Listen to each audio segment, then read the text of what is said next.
Welcome to the walkthrough. I'm your host, Chris Walker. In the wee morning hours of January 3rd, 2026, the FIFA Peace Prize president, Donald Trump, ordered military strikes on Venezuela and deposed its leader, Nicolas Maduro, and his spouse to the United States.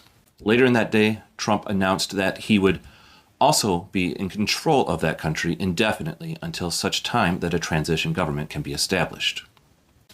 If the parallels to Iraq in 2003 don't hit hard enough here, let me add in that Venezuela is being invaded by the U.S. without proper congressional approval for an ostensible reason that makes no sense: to quell the flow of drugs to our country. Much like the weapons of mass destruction fallacy from over 20 years ago, it is a claim that fails the sniff test quite easily, as drugs that do leave Venezuela more often end up in Europe. And the type of drug that Trump claims is coming to the U.S., fentanyl, is almost non-existent in Venezuela in terms of transport to our country. Some experts say there is a darker reason for why the president is targeting Venezuela, and it's yet another parallel to the Iraq War: to control its oil reserves and other precious minerals. Trump did not hide that fact in his comments on the attack later on Saturday. You see as the future of Venezuela's oil industry?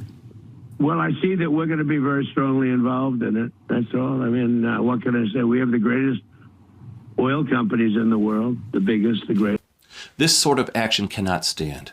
If Congress is to remain a relevant entity in our country's future, lawmakers in charge right now have to stand up to this president and demand consequences for his actions. This is definitely an impeachable offense, to say the least, that may also violate international law. Congress must assert itself as the true arbiter of declarations for military actions. The president is the commander-in-chief, yes, but the legislative branch determines when and where to begin war and warlike actions. Unfortunately, this iteration of Congress, controlled by a Trump-aligned Republican Party, will likely do no such thing. There will be many defenses of Trump's actions this coming week, of course, from his followers.